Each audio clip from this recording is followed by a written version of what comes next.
Nabi Muhammad dalam salah satu doanya sering beliau minta, ya muqallibal qulub tsabbit qulubana ala dinik. Wahai zat yang membolak-balikan hati, tetapkanlah hati kami selalu dalam agamamu, selalu dalam taat kepadamu, selalu dalam menjalankan aturan darimu. Hatinya yang minta ditetapkan dalam taat, bukan badan, bukan mata, bukan telinga, bukan lisan. Kenapa gitu? Sebab orang kalau hatinya benar, yang lain ikutan benar. Orang kalau hatinya benar, mata benar, telinga benar, tangan benar, kaki benar. Tapi orang kalau hatinya rusak, tinggal ditungguin aja. Nanti matanya juga rusak, telinganya rusak, lisannya rusak, tangan kakinya rusak, perut farjinya rusak. Tinggal ditungguin aja. Mudah-mudahan Allah benarkan hati kita insyaAllah. Seorang wali min awliyaillah, Sayyidina Syekh Abu Bakar Ibn Salim, yang menyusun doa Allahumma ya azimmas sultan ya qadimal ihsan. Mungkin teman-teman pernah dengar. Yang bikin qasidah ya Rabba Makkah wa Safa bi Muhammadin ighfir lana ya sami'an lidu'ana. Salah satu dari wali-walinya Allah yang merupakan kakek dari kebanyakan wali songo yang ada di Indonesia. Ya. Itu kakeknya adalah Sayyidina Syekh Abu Bakar Ibn Salim yang tinggalnya di kota Inat ratusan tahun yang silam. Udah lama.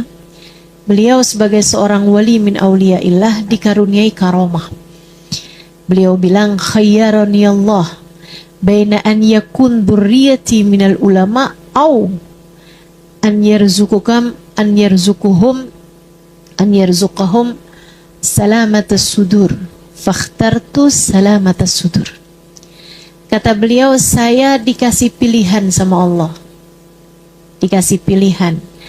Dikaruniai anak keturunan yang pada jadi ulama. Dikasih anak-anak keturunan yang Allah jadikan mereka sebagai para ulama. Atau dikasih anak keturunan yang hatinya bersih-bersih. Saya memilih dikaruniai anak keturunan yang hatinya bersih-bersih. Sayyidina Syekh Abu Bakar bin Salim, seorang waliullah, antara mau anak-anak kamu pada jadi ulama atau mau anak-anak kamu jadi orang-orang yang mungkin biasa-biasa aja tapi hatinya bersih-bersih. Dan beliau bilang, saya memilih anak-anak yang hatinya bersih-bersih. Menunjukkan betapa pentingnya bersihnya hati. Sebab jadi pusat pandangan Allah. Ini kita nih yang hadir di sini nih. Nilai kita di mata Allah bukan bergantung kepada yang paling banyak sholatnya. Gak tergantung juga kepada yang paling banyak hafal ayat atau hadis-hadisnya. Gak bergantung kepada yang paling banyak ilmu pengetahuannya. Akan tetapi lebih bergantung kepada siapa di antara kita yang diterima oleh Allah Subhanahu wa ta'ala. Begitu ada di antara kita orang-orang yang diterima sama Allah. Allah pandang hatinya dengan pandangan penuh rahmat. Allah pandang hatinya dengan pandangan penuh cinta. Allah muliakan hamba tersebut dunia hingga akhirat. Dan Allah ketika memandang kita, teman-teman saudaraku sekalian, gak dilihat dari seberapa banyak ibadah kita, gak dilihat dari seberapa banyak ilmu kita, tapi yang Allah jadikan sebagai penerimaan di sisinya adalah bagaimana keadaan hati kita. Hatimu pusat pandangan Allah. Ini saya sebelum masuk kemari nih, saya hias-hiasi muka saya. Saya pasangin bedak. Kok dipasang ya? Saya bedain. Saya lipstikin, gitu kan? Saya benahi muka saya.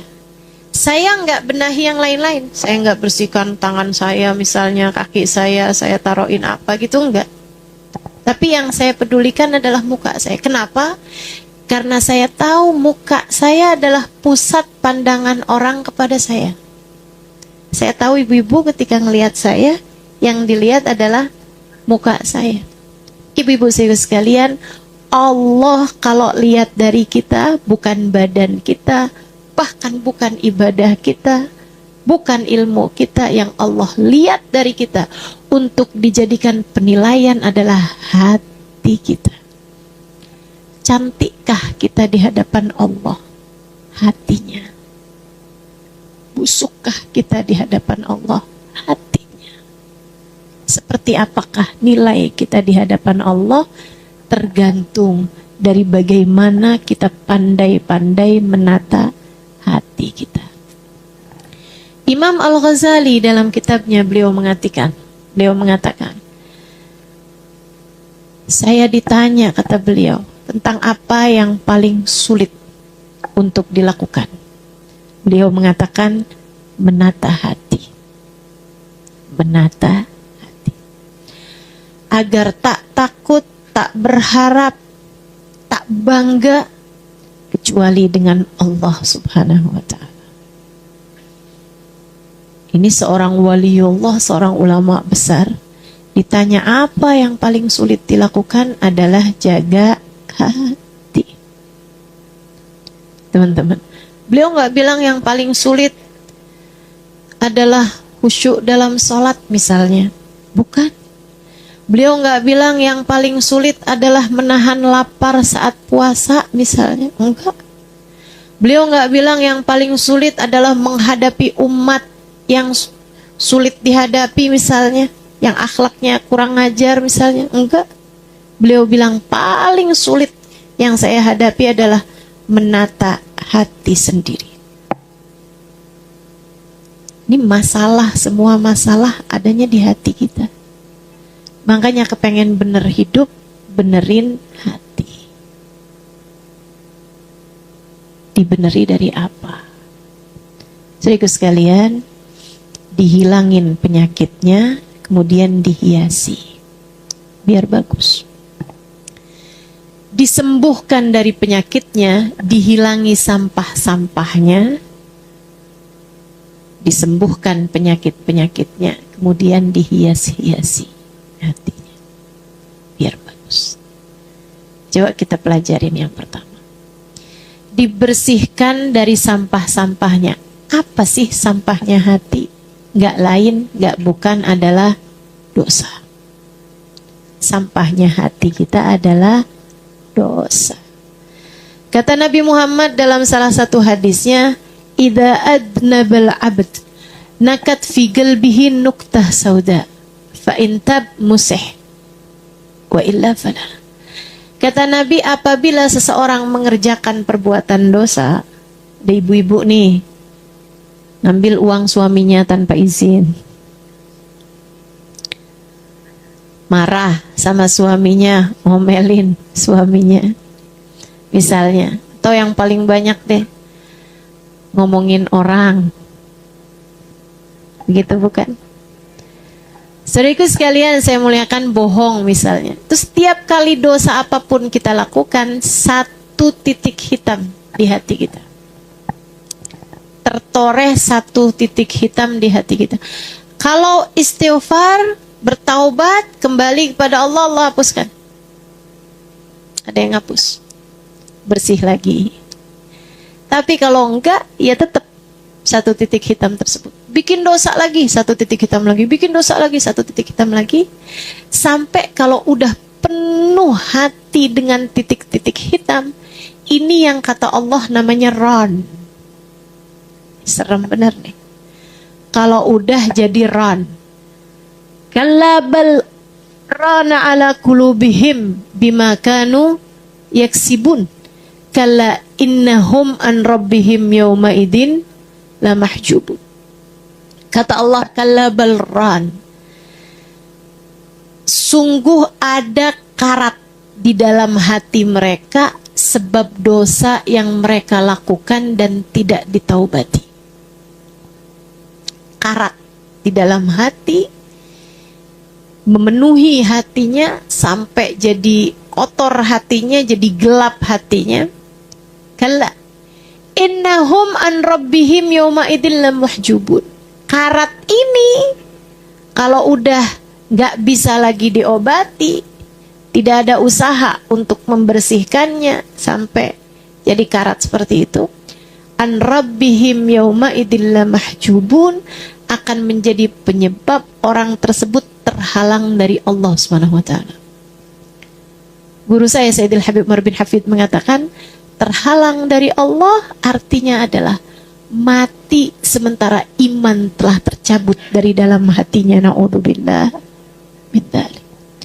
Mati dalam keadaan su'ul khatimah.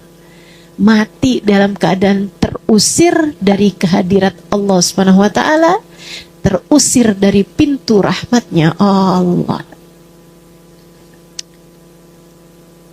Sampah-sampah di hati kita. Jangan biarkan ia jadi ran. Jangan biarkan jadi karat yang nutupin bersihnya hati kita. Apa tandanya? Kalau hati mati itu apa tandanya? Tandanya udah nggak ngaruh lagi diberi nasihat.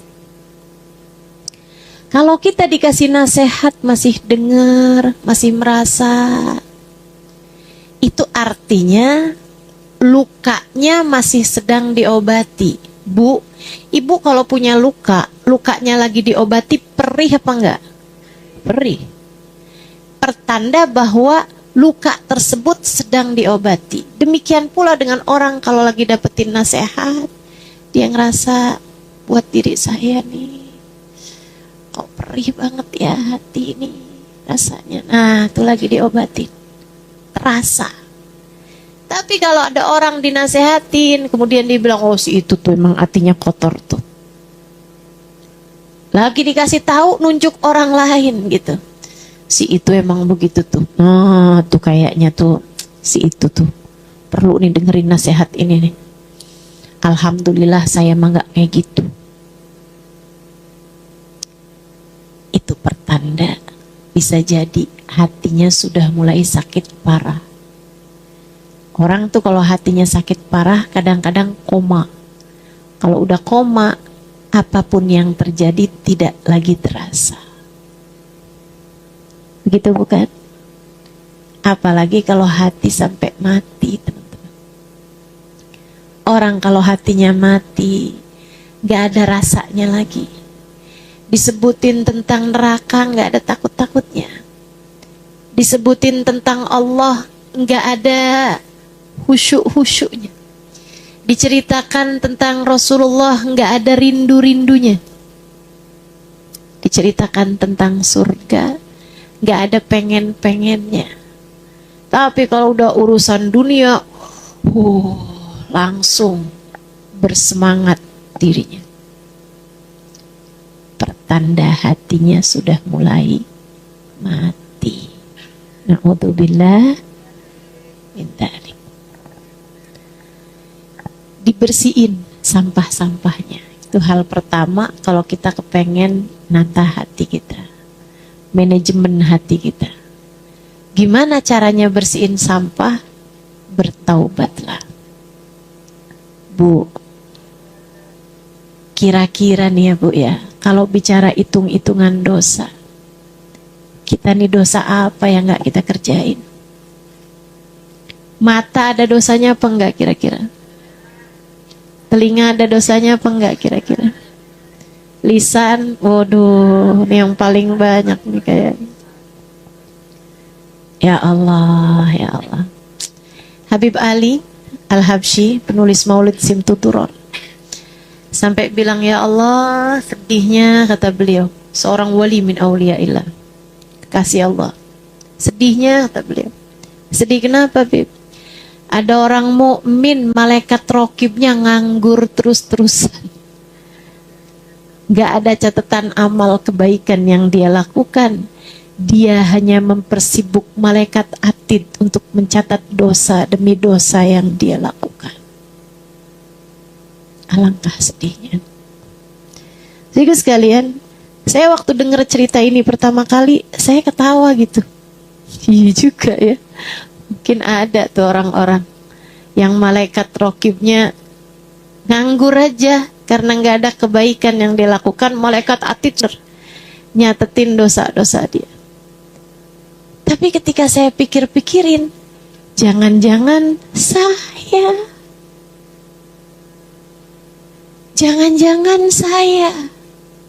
yang selama ini malaikat rokib nganggur dari nyatet kebaikan-kebaikan saya. Malaikat atid sibuk terus-terusan mencatat dosa demi dosa yang saya lakukan. Atau bisa jadi dua-duanya sama-sama tersibukkan. Mudah-mudahan Allah ampuni. Makanya memang doanya benar tuh kayak doanya Sohibul Burdah. Ya nafs, ya nafsi, gimana tuh? La tayas itulah. Jangan putus asa. Innal kabaira fil ghufrani kalamami. Karena dosa tuh biar kata besar. Ya nafsu la taqnati in zallatin azumat innal kabaira fil ghufrani kalamami. Wahai diri, jangan putus asa. Meskipun besarnya dosa-dosa, karena sebesar apapun dosa, kalau dilewatkan atau dilemparkan ke dalam lautan ampunan Allah, ia hanya seperti lamam, ia hanya seperti buih di lautan ampunan Allah SWT. Itu yang kita harap gitu. Kita minta sama Allah, ya Allah, jangan pedulikan dosanya, akan tetapi pedulikanlah luasnya ampunanmu ya Allah.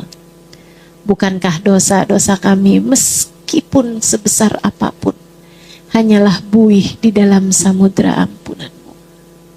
Ampunilah dosa-dosa kami ya Allah. Bu, jangan sampai mati bawa dosa. Urusannya repot.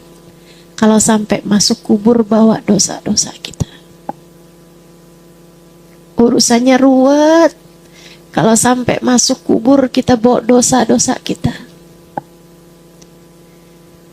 Berat masalahnya. Kalau sampai kita mati, Allah belum ampuni dosa-dosa kita. Ya Allah, ampuni kami sebelum kami mati. Amin. Ya Rabbal Alamin.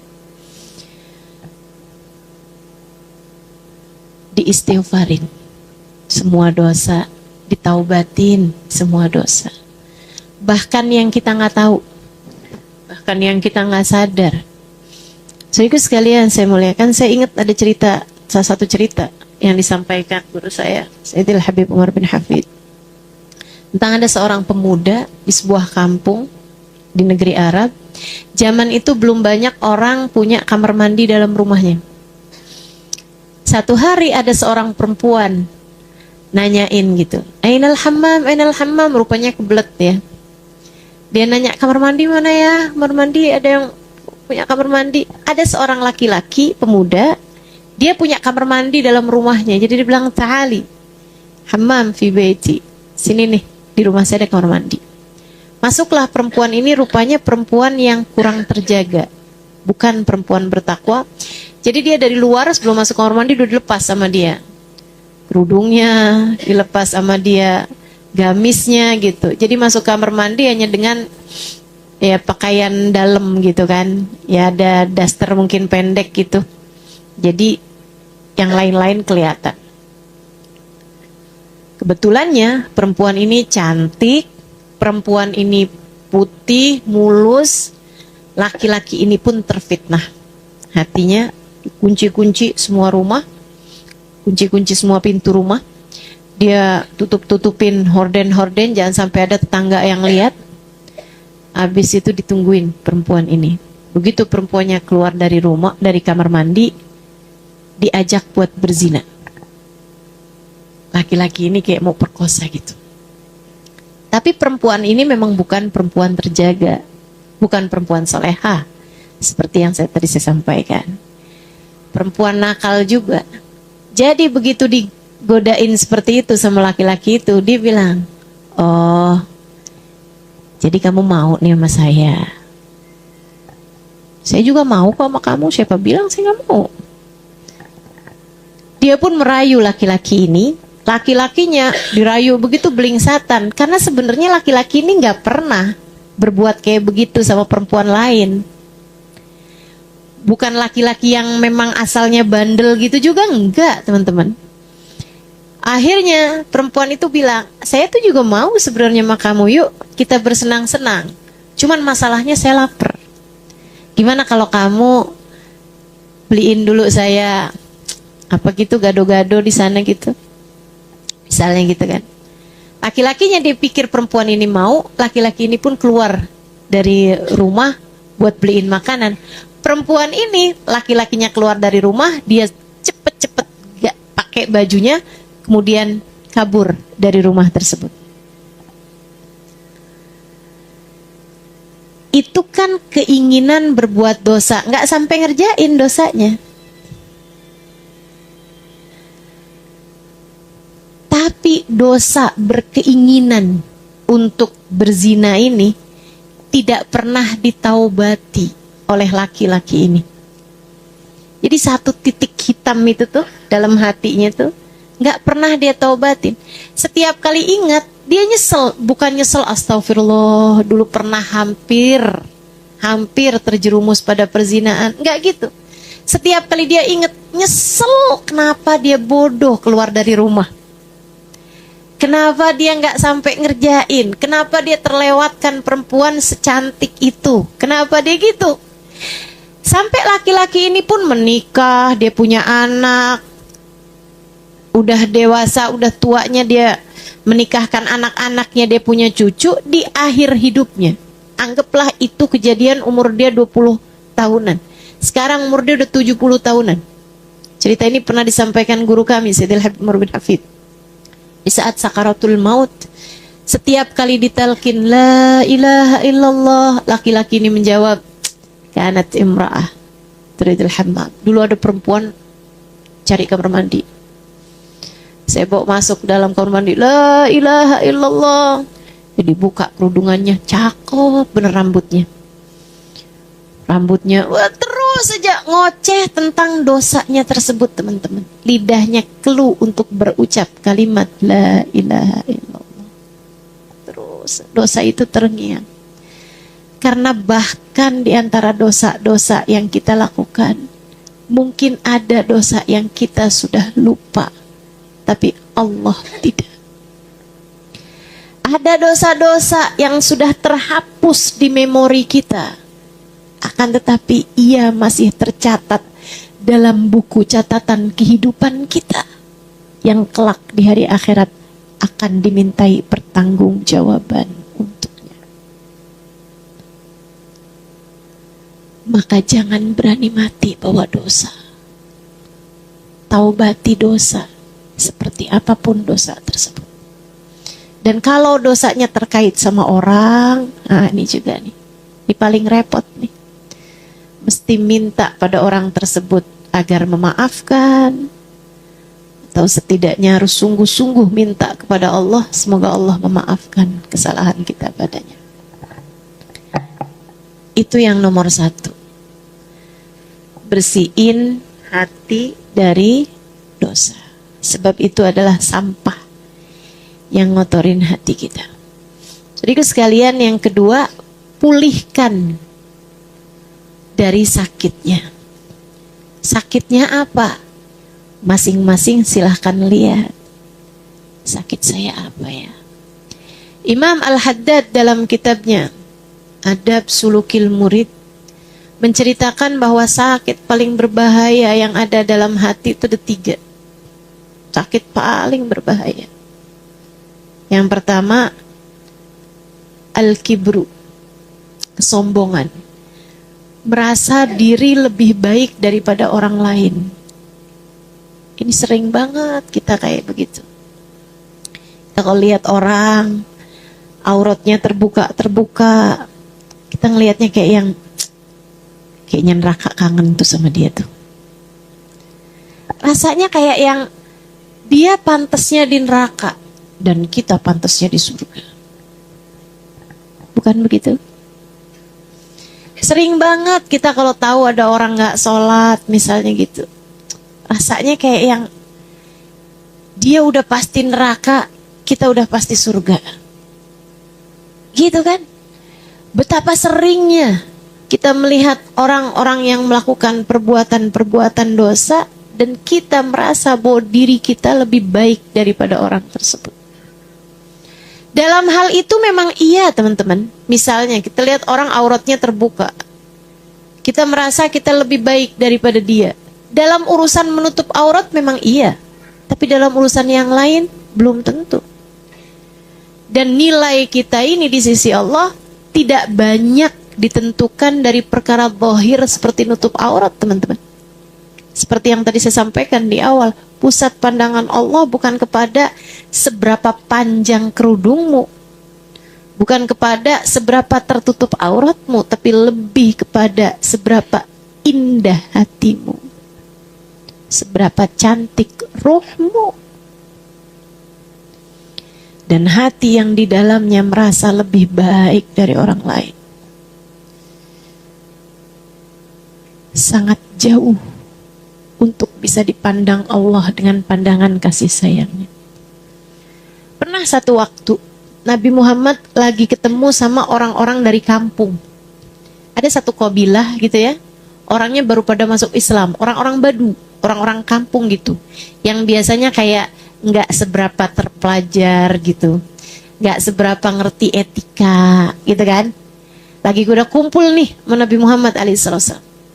Datang seorang sahabat, udah masuk Islam lama, dia baru habis selesai wudhu, air wudhunya bahkan masih netes-netes di badannya dia. Dia masuk masjid ngeliatin Nabi lagi sama siapa sih tuh, terus dilihat, oh yang dari kampung situ. Nabi lihat dia, panggil sama Nabi Muhammad SAW.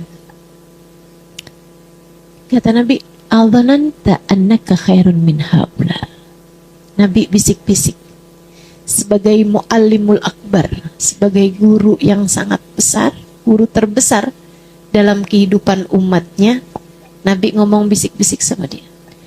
"Aldhananta annaka khairun min haula."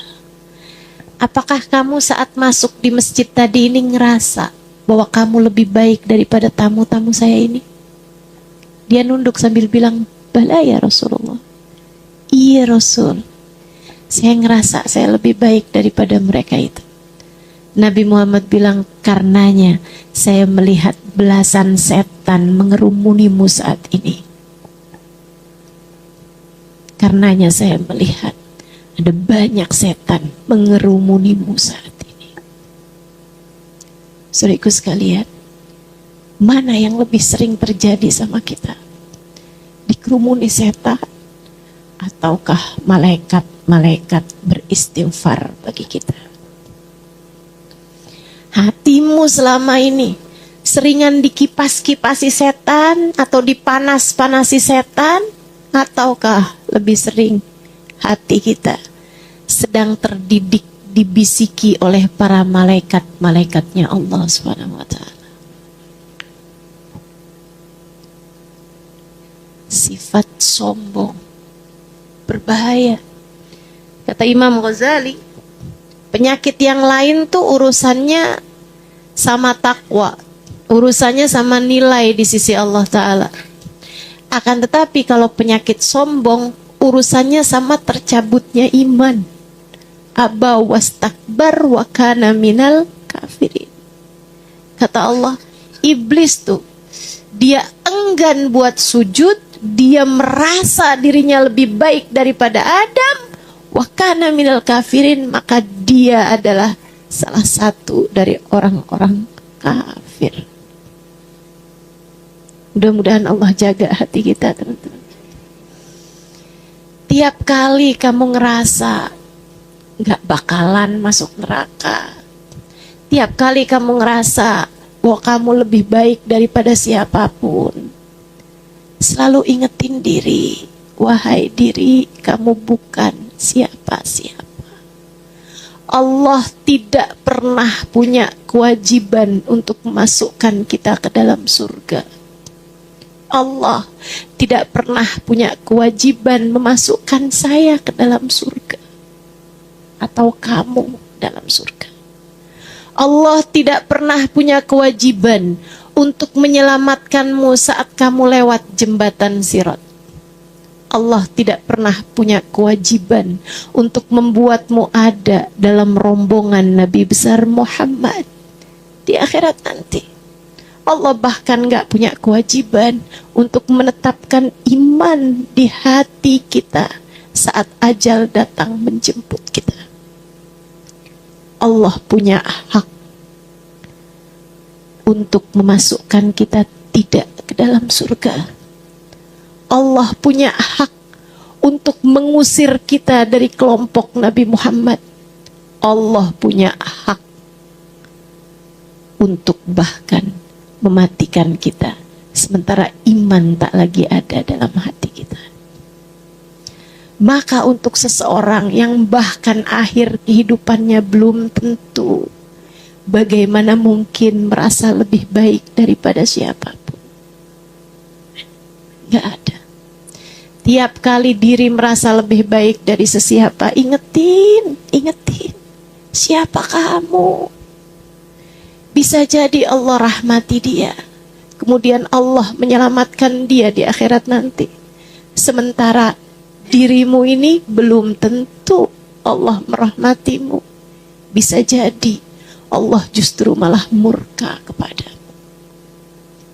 Teman-teman saudariku sekalian yang saya muliakan, orang-orang soleh sampai di akhir kehidupan mereka selalu menghiasi diri mereka dengan tawadhu, merasa diri mereka bukan sesiapa. Mari belajar untuk itu, teman-teman. Mari belajar untuk itu. Terus kita ajarin diri kita. Terus kita ingetin diri kita. Kamu pikir kamu siapa? Kamu pikir kamu siapa? Kita hanyalah makhluknya Allah, yang nilai kita tergantung dari bagaimana Allah memberi penilaian. Maka meski dikaruniai nasab yang bagus, maka meski dikaruniai ilmu yang banyak, maka meski dikaruniai hafalan Quran yang banyak, maka meskipun dikaruniai hafalan hadis yang banyak, meskipun punya apapun kita, bukan jaminan Allah akan menyelamatkan kita. Angkat, berusaha kita, berjuang, belajar, biar sifat sombong itu hilang dari dalam hati kita. Merasa diri makhluk Allah yang paling hina. Yang mulia cuma ilmunya Allah. Yang mulia adalah Al-Quran yang saya bawa. Yang mulia adalah hadis Nabi yang saya bawa. Yang mulia adalah ilmu yang saya sampaikan. Penyampainya sendiri belum tentu. Saya ingat Hubaba Bahiyah, salah satu guru saya. Salah satu dari orang yang banyak mengajarkan kepada saya. Beliau bilang, Halimah, kalau suatu saat nanti orang memuliakanmu, nak, bukan karena kamu berhak atas itu, akan tetapi karena Allah Maha Pandai menyembunyikan aib-aib. Begitupun denganmu, teman-teman. Ketika orang-orang memuliakanmu, bukan karena kamu berhak atas itu, akan tetapi karena Allah begitu indah menutupi aib-aibmu. Bukan begitu? Hubaba Bahiyah bilang, Halimah, gak ada yang lebih tahu tentangmu, tentang kita, tentang diri kita, lebih daripada Allah dan diri kita sendiri. Kita yang tahu siapa kita. Kita yang tahu bobrok-bobroknya kita. Kita yang tahu jelek-jeleknya kita. Selain Allah SWT, kita yang paling tahu. Jangan jadikan penilaian orang, kemuliaan yang orang berikan kepada kita, mengaburkanmu dari melihat dirimu yang sebenarnya. Kita kadang kebanyakan dimuliain orang sampai lupa gitu siapa diri kita yang sebenarnya. Mudah-mudahan Allah terus kasih lihat kepada kita aib-aib kita. Kata Nabi Muhammad sallallahu alaihi wasallam, rahimallahu mra'an ishtaghala bi uyubi nafsihi an uyubi ghairihi. Semoga Allah kasih rahmat kepada orang yang sibuk memperbaiki dirinya, sibuk ngeliatin aib-aib dirinya sampai nggak punya waktu buat ngeliat aibnya orang lain.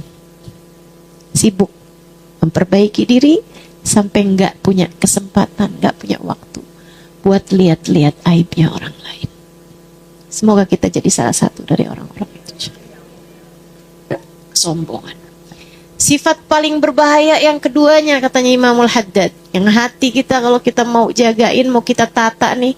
Pertama tadi bersihin dari sampah-sampahnya itu dosa-dosa kita yang dulu-dulu yang kita udah lupa, kita taubatin, kita minta sama Allah, ya Allah ampuni semua dosa.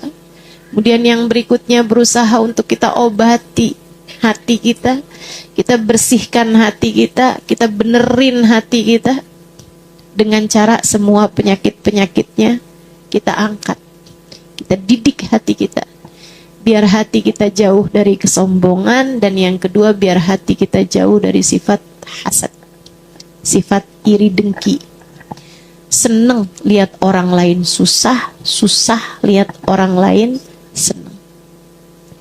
Bu, nikmat ini Bu udah ada yang ngatur.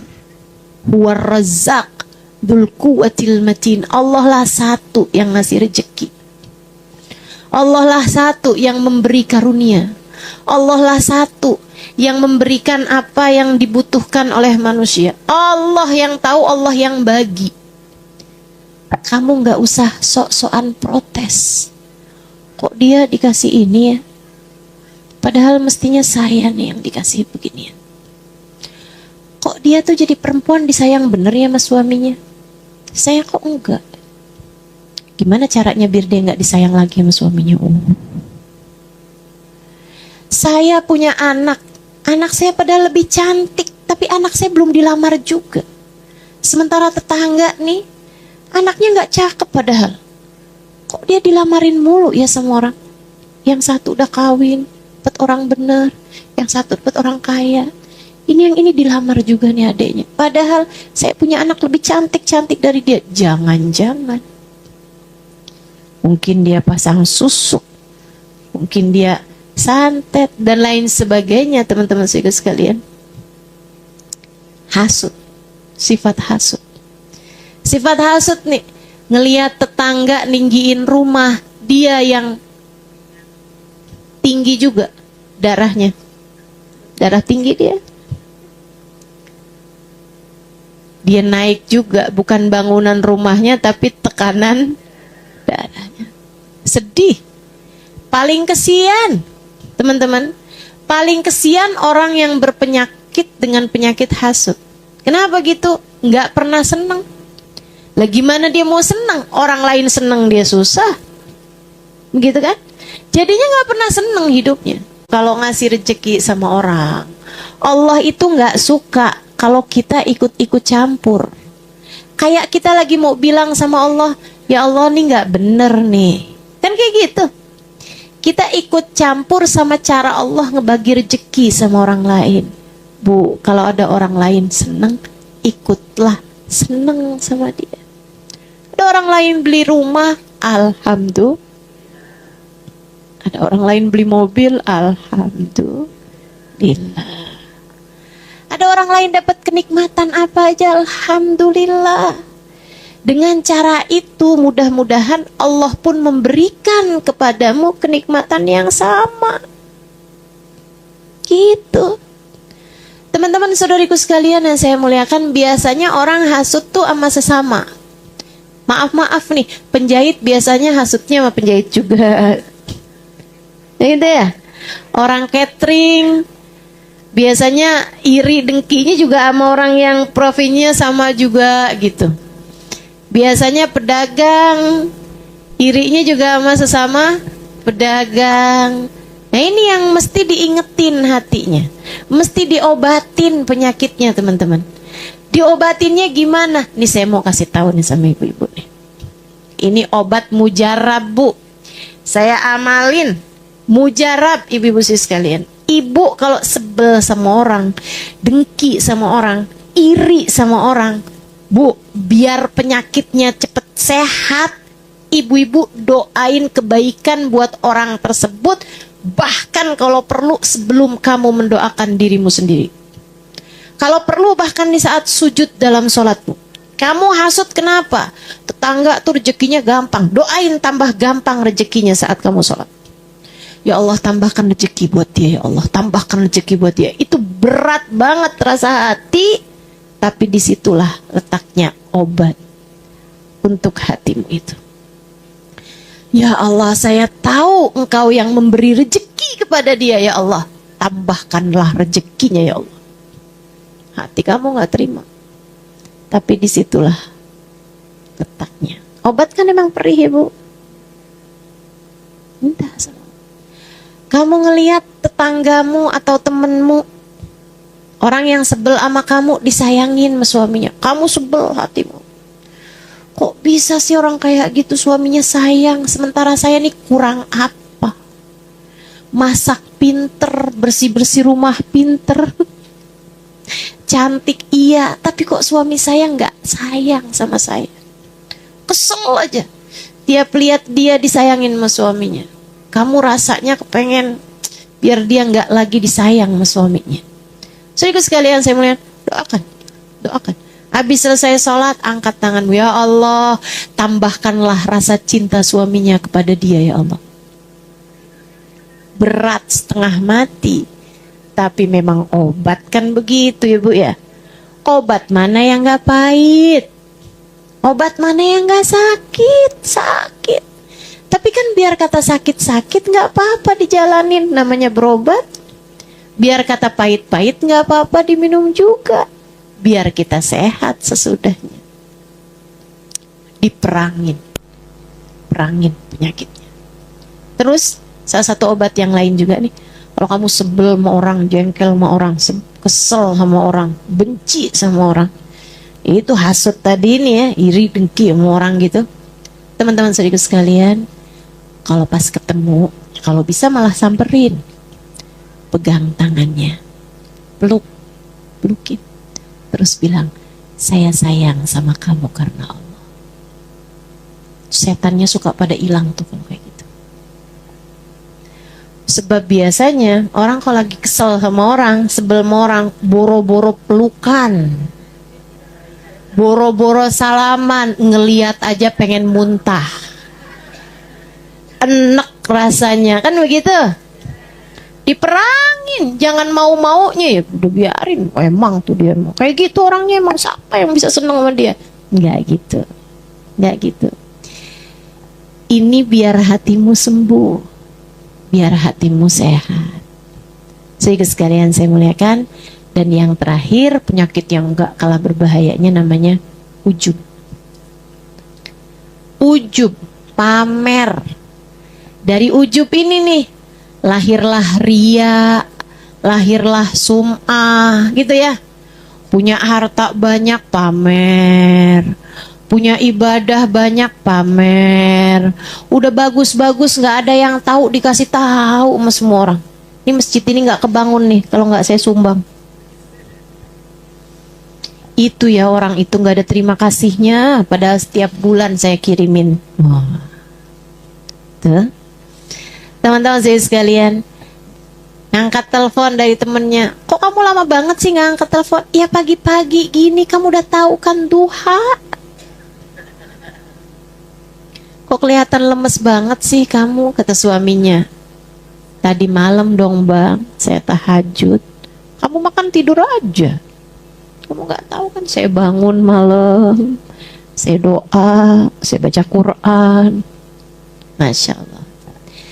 Kenapa semua ibadahmu kamu merasa semua orang perlu tahu?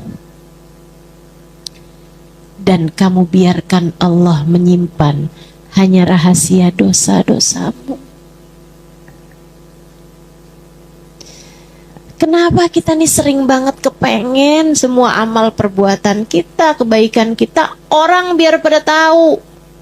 Sementara kalau urusan dosa-dosa biar jadi rahasia antara kita dengan Allah Ta'ala. Nggak malu. Allah hanya dijadikan sebagai tempat kita menyimpan dosa-dosa kita. Sementara kebaikan-kebaikan kita menjadi konsumsi orang-orang lain belaka. Serius sekalian, imbanglah seenggaknya. Kalau selama ini Allah Subhanahu wa Ta'ala kamu jadikan sebagai penyimpanan dosa-dosamu, jadikanlah pula Allah sebagai penyimpanan kebaikan-kebaikan. Biarkanlah tahajudmu tidak ada yang tahu, Allah tahu. Biarkanlah linangan air mata taubatmu orang gak tahu, Allah tahu. Biarkanlah sedekah-sedekahmu orang gak tahu, Allah tahu. Biarkanlah kebaikanmu kepada saudaramu, kebaikanmu kepada ipar-iparmu, kebaikanmu kepada ibumu, ibu mertuamu. Biarkan semua orang gak ada yang tahu. Sebab Allah tahu. Allah tahu. Dan Allah Subhanahu wa Ta'ala bilang, innallaha la yadhi'u ajra man ahsana amala. Allah tidak akan pernah menyia-nyiakan sekecil apapun kebaikan yang kamu lakukan. Wa kafa billahi hasiba. Cukup Allah yang mengawasi. Cukup Allah yang mengawasi. Tapi kalau gitu Ustazah, orang gak menghargai apa yang saya lakukan. Kamu minta dihargai sama orang. Orang tuh gak pinter menghargai orang, Bu. Kamu mintanya itu dihargai sama siapa? Saya kasih tahu, semua orang tuh gak ada yang pinter hargain kita. Suamimu, kamu udah usaha kayak gimana, memang dia beneran menghargai? Belum tentu. Anak-anakmu, apakah mereka cukup menghargai dirimu? Belum tentu. Ibu-ibu sekalian, yang paling pinter menghargai kita adalah Allah Subhanahu wa Ta'ala. Kebaikan yang kamu lakukan tanpa ada sesiapapun yang mengetahuinya, Allah akan kirimkan hamba-hambanya untuk berbuat baik padamu. Meskipun andai orang yang kamu berbuat baik kepadanya tidak tahu kebaikanmu sekalipun, Allah tahu, Allah balas, dikirimkannya orang-orang lain untuk berbuat kebaikan kepada dirimu. Enak kalau urusan sama Allah tuh enak. Urusan sama orang banyak ruwetnya, banyak repotnya. Betul? Pernahkah kamu berharap dari manusia dan kecewa? Sering. Pernahkah kamu berharap dari Allah dan kamu kecewa? Tidak. Maka hilangkanlah segala harapanmu kepada siapapun. Cukuplah Allah menjadi tempat kamu menyimpan segala kebaikan-kebaikanmu itu. Insya Allah. Tuh kalau udah bersih hatinya dari hal ketiga itu sekurangnya, teman-teman saudaraku sekalian yang saya muliakan, sekarang hatinya perlu dihiasi. Dihiasi dengan apa? Nih, kalau hias-hiasin sesuatu harus dengan yang indah. Dan tidak ada yang lebih indah daripada baginda Nabi besar Muhammad. Hatimu hiasi dengan cinta kepada Nabi besar Muhammad. Nanti hatinya jadi indah. Hatimu hiasi dengan rindu kepada baginda Nabi besar Muhammad. Nanti hatinya jadi bagus, jadi cakep. Ibu-ibu sekalian. Sebab Nabi Muhammad tidak pernah menolak cinta siapapun. Maka ketika hatimu mencintai Nabi, Nabi pun akan mencintaimu. Nabi ketika ada di hati seseorang akan menjadikan hati tersebut hati yang indah. Kullu baitin anta sakinuhu ghaira muhtajin ila suruji. Semua ruang, semua rumah yang engkau wahai Nabi Muhammad berkenan untuk ada di dalamnya, rumah tersebut enggak akan pernah perlu lagi sama lampu, sebab bercahaya dengan cahayanya Nabi Muhammad. Demikian pula dengan hati kita. Kalau Nabi Muhammad berkenan memandang hati kita dengan pandangan penuh cinta, Nabi Muhammad berkenan ada di dalam hati kita, Allah akan jadikan hati kita terang dengan cahayanya baginda Nabi besar Muhammad. Hiasi hati dengan cinta kepada Nabi. Jadi cakep nanti hatinya. Makanya kalau manajemen hati, itu salah satunya silahkan tanyakan, ada siapa di dalam hatimu? Hatimu cintanya sama siapa? Hatimu kesengsemnya sama siapa? Hatimu naksirnya sama siapa? Hatimu senengnya kalau disebut-sebutin tentang siapa? Saudaraku sekalian, pejabat naik turun, akan tetapi Nabi Muhammad gak pernah turun. Orang mulia hina, akan tetapi Nabi Muhammad gak akan pernah hina. Nabi Muhammad akan terus mulia dunia hingga kelak akhirat. Dah, yang pasti-pasti aja, cintai yang pasti-pasti aja, dan yang gak ada yang lebih pasti untuk dicintai daripada Nabi besar Muhammad. Ketika tiga hal itu berhasil dilakukan dengan hati-hatimu, ketika kamu berhasil melakukan ketiga hal itu dengan hatimu, hatimu dibersihkan dari sampah-sampahnya, ditaubatin segala dosa-dosanya, kemudian diobatin semua penyakit-penyakitnya sampai jadi sembuh insya Allah, jadi bersih insya Allah. Kemudian di hatimu ada cinta kepada Nabi besar Muhammad, kepada semua orang-orang yang bisa mendekatkanmu kepada Nabi Muhammad dari para ulama-ulamanya Allah. Al-ulama warathatul, ulama pewarisnya Nabi. Kamu cintai orang-orang yang cinta kepadanya mendekatkanmu kepada Nabi Muhammad. Kamu cintai perbuatan-perbuatan yang mendekatkanmu kepada Nabi Muhammad. Kamu bahkan cinta kepada Madinah, karena Madinah ada Nabi Muhammad SAW. Kamu cinta ilmu agama karena ilmu agama adalah yang sudah diajarkan oleh Nabi Muhammad. Kamu cinta Al-Quran sebagai yang turun di hati Nabi besar Muhammad. Ini buat yang pada hafal Quran, saudara sekalian, sambungin Qurannya menabi, sambungin Qurannya menabi. Ingetin Al-Quran yang sama yang sekarang ada di hatimu adalah Al-Quran yang sama yang dulu ada di hati Nabi. Dalam 30 juz kitab suci, hatimu dan hatinya bertemu. Cakep banget kan itu? Kamu hafal Al-Quran yang sama, yang juga dihafal sama Nabi besar Muhammad sallallahu alaihi wa ala alihi wasallam. Dah, kita belajaran ketiga hal tersebut, insya Allah mudah-mudahan kita bisa jadi orang-orang yang mampu menata hati dan hatinya menjadi hati yang tertata, hati yang terdidik insya Allah, sambil minta terus sama Allah Subhanahu wa ta'ala. sambil minta terus sama Allah Subhanahu wa taala, mudah-mudahan Allah menjaga hati kita, Allah mendidik hati kita, menjadikan hati kita hati yang layak diterima di sisi Allah Subhanahu wa taala, menjadikan hati kita hati yang layak dituruni segala yang indah-indah insyaallah.